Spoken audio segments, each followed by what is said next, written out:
very long time ago, a man named James Roberts said, "Heroes are made, not born." We find such a hero in a small Midwestern town, working at a modest delivery company. Our hero has yet to discover his true talents and purpose in life. And like so many of us, our hero just feels like an ordinary man, not yet realizing that he has a very special and important purpose. And so our story unfolds about an ordinary man about to discover that he can do extraordinary things. It is in this unlikely place that we find our unlikely hero, John Cargo, or Cargo as his fellow delivery drivers like to call him. He's loading his truck at the dock.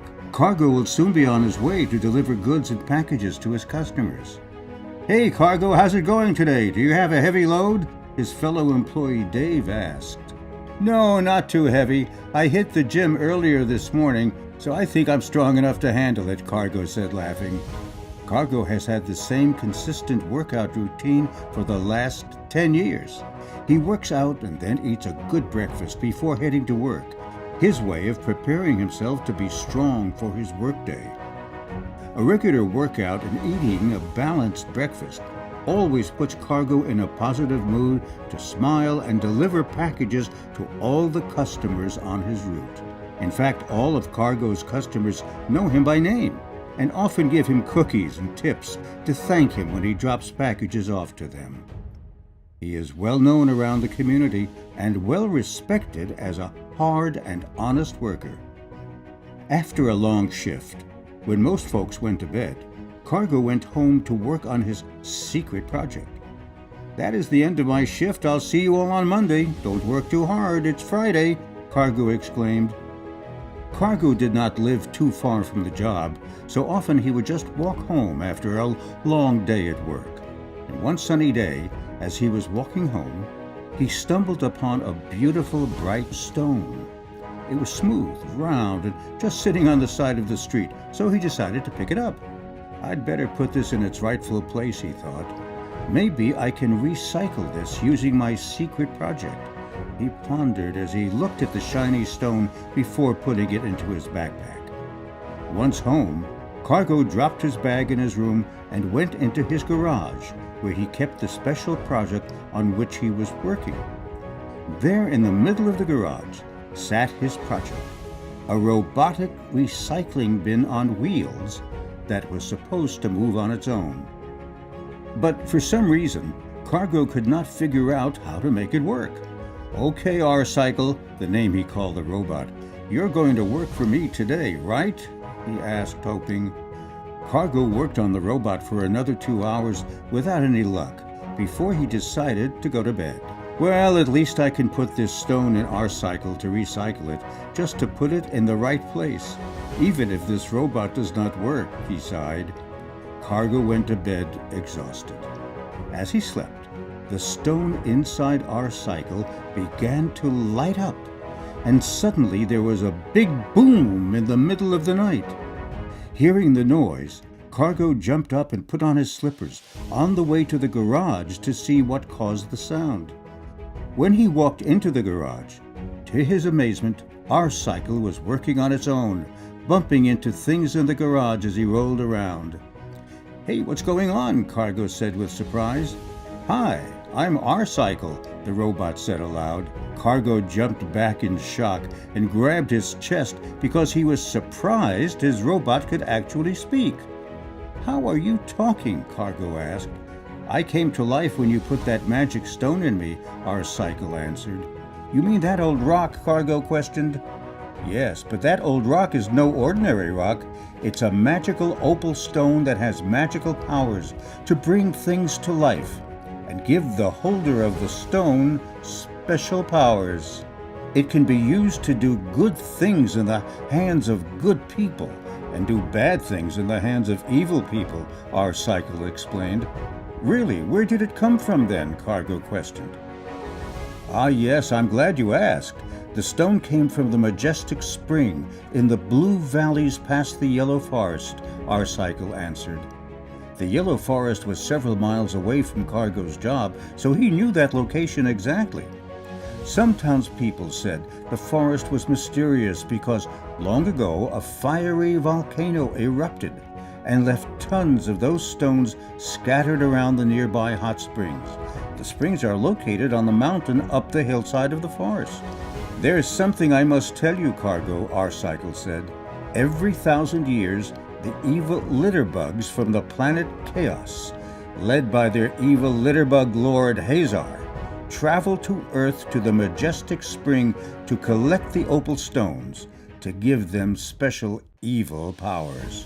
R-Cycle continued, "The powers make their spaceships 10 times stronger, so they can carry tons of litter from their planet at a time.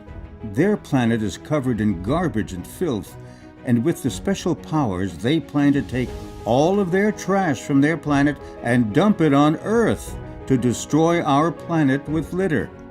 Tomorrow marks the 1,000-year anniversary," R-Cycle warned. "So you mean we're going to get attacked by alien litterbugs who want to destroy our planet with litter?" Cargo asked. "We have to warn everyone in town," Cargo shouted.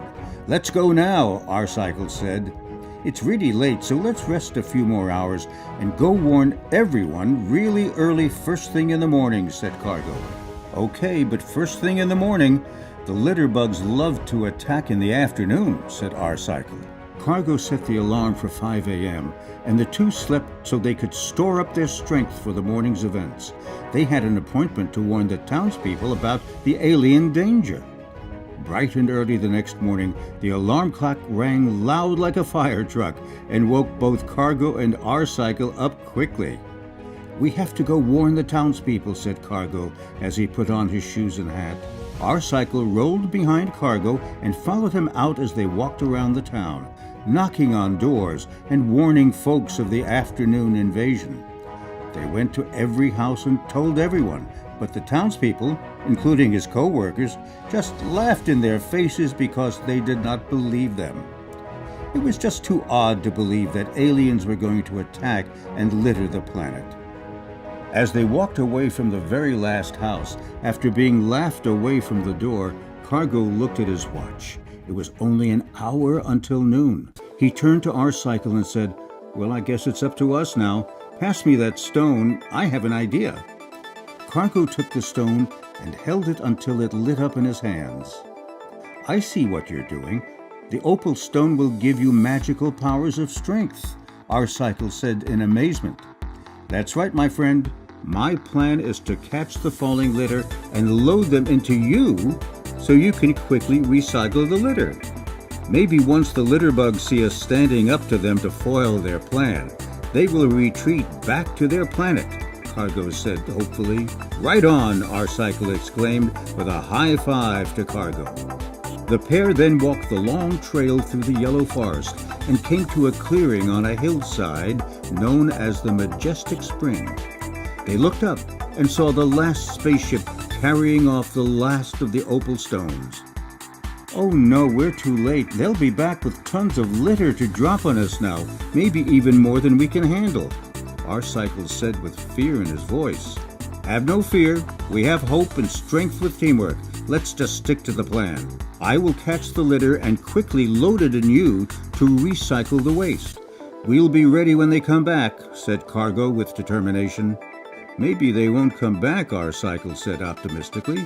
Just then, high in the sky, the evil litterbug leader, Lord Hazar's spaceship, broke into the Earth's atmosphere carrying tons of litter. He had a legion of litterbug ships full of litter behind him, ready to drop the litter right on top of Cargo and R-Cycle. "Attack!" he said. "Drop the litter and let's destroy this planet," shouted Lord Hazar to his evil army over their space radios.